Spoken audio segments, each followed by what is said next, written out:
நீதிமொழிகள் 8ஆம் அதிகாரம் 1ஆம் வசனம் முதல் 10ஆம் வசனம் வரை. ஞானம் கூப்பிடுகிறதில்லையோ, புத்தி சத்தமிடுகிறதில்லையோ, அது வழியருகேயுள்ள மேடைகளிலும் நாட்சந்திகளிலும் நிற்கிறது.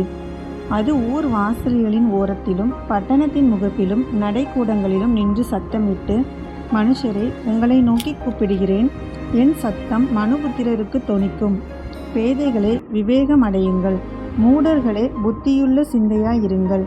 கேளுங்கள், மேம்பாடான காரியங்களை பேசுவேன், என் உதடுகள் உத்தம காரியங்களை வசனிக்கும். என் வாய் சத்தியத்தை விளம்பும், ஆகாமியம் என் உதடுகளுக்கு அருவருப்பானது. என் வாயின் வாக்குகளிலெல்லாம் நீதியானவைகள், அவைகளில் புரட்டும் விபரீதமும் இல்லை. அவைகளெல்லாம் புத்தியுள்ளவனுக்கு தெளிவும் ஞானத்தை பெற்றவர்களுக்கு யதார்த்தமுமாயிருக்கும். வெள்ளியை பார்க்கிலும் என் புத்திமதியையும் பசும் பொன்னை பார்க்கிலும் ஞானத்தையும் அங்கீகரித்துக் கொள்ளுங்கள்.